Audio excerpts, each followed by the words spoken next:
Hi everyone, this is Alec from AJ Farms, and today we are here with a kale and pea harvest. So these right here are our sugar snap peas and our Oregon sugar pod peas, and if I zoom in, you can see there's quite a few pods on the plant.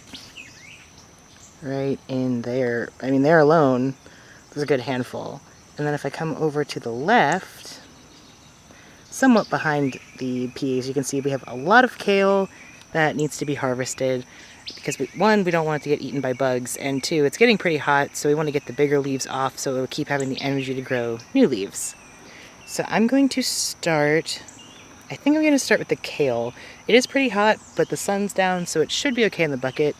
Typically you want to harvest your greens either in the morning or really late afternoon when the sun's not really up, so that way they don't wilt in the heat and they stay fresher longer. So I'm going to zoom into the kale and show you how it's done. So I'm going to start with this kale plant right here. Now if you watched our hydroponic lettuce harvest, you will remember that we used the cut and come again method when we harvested that.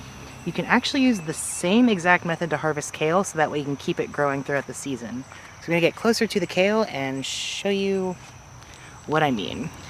I will be honest, I didn't quite think this through and how this would work with the tripod, but I will try.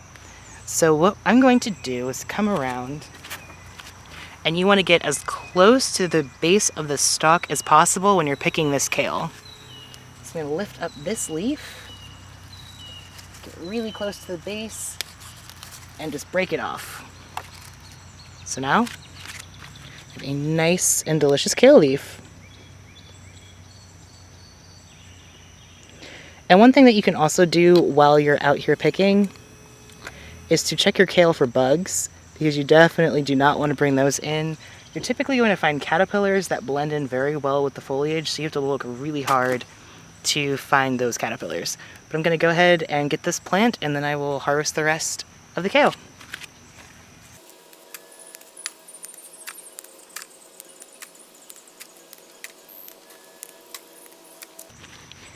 Okay, so you will notice that I took quite a bit off this plant. It's just 3 leaves left, but they're pretty good sized. You could harvest quite a bit off your kale and it will still grow just fine, which is super awesome, because with a lot of plants, if you take too much of their foliage off, they'll kind of fail to thrive. So if I come over here, that one plant filled up that much of my bucket. So I may not actually have enough room in this one bucket. I'll probably have to squish everything down, but let's harvest the rest of the kale. Occasionally you will come across leaves that have a whole bunch of holes like this. You can tell they've been pretty ravished by bugs. I usually just throw these out because I personally wouldn't want to eat them, so I don't bring them inside. Also, that way if the bug is still on there, or the caterpillar or whatever is eating it, I don't have to worry about it getting inside and attacking the rest of my kale if I decide to store it versus cooking it that day.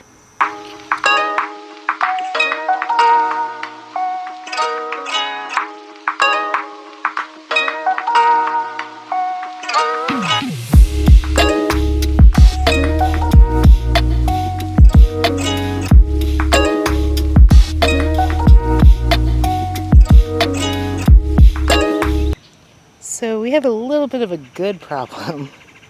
I got so much kale that it barely fits in my basket. I actually had to compress that a lot and try really hard not to break everything. But again, that's a good problem to have. The only thing is I only brought out one basket and I still need to harvest the peas. So I'm going to harvest as many as I can that will fit, because I know Jay prefers them as snap peas versus shelling peas, and the big difference is your snap peas you just let grow a little bit till the pods start to fill out just a bit.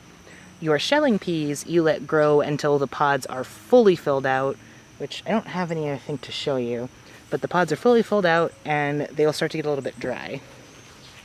So I'm going to turn the camera so I can show you about where we like to harvest our snap peas. So here's actually a really good section of our peas. If you look at this one right here, I'm going to pull it off so you can see it a little bit better. The peas have just started filling in. So it's a little bit thick, but you don't want them to get too round or the pod will get too tough. So we like to get it while they're in this stage. Pretty good for stir frying, eating fresh, or just kind of whatever you want to do with them. So I'm going to start harvesting these and hope I can fit a good number into my basket.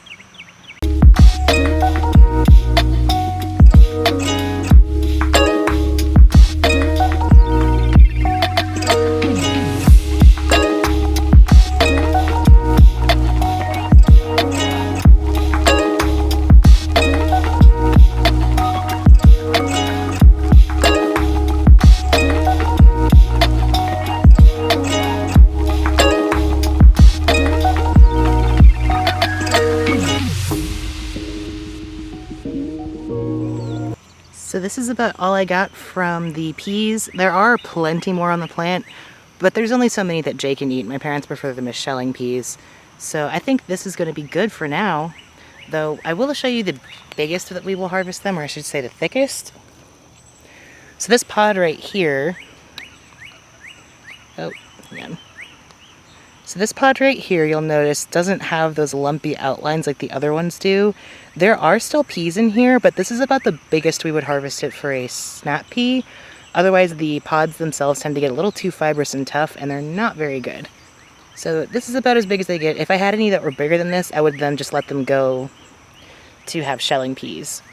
Now, the one good thing about peas, kind of like beans, is the more frequently you pick them and the younger you pick them, so more snap pea style, as long as the weather holds out and they don't get too fried, they will keep producing peas, which is really awesome. So I do want to eventually come out here and get as many as I can off. Now there's one thing that I want to show you that's a little bit of a bonus harvest. I don't have a whole bunch of space for it, but we're going to make it work. It's the strawberries. I've been getting at least a handful off of the plants every single day, and they are delicious. They're so sweet. So I'm going to stop talking about them and I'm going to show you them.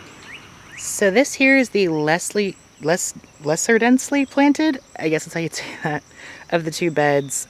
And there are some that are ripening and there are some that are fully ripe.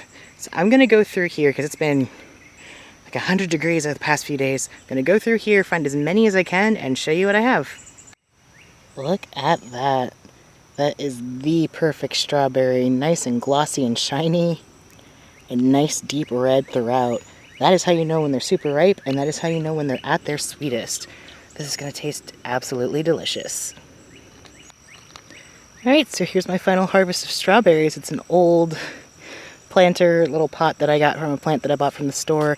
Oops, this is not bad. Especially considering that I've been getting harvests like this every day. And I still have plenty on these plants. I'm beyond thrilled with them. I'm so happy. So I'm going to go cut these up because I have enough finally to make a nice strawberry shortcake.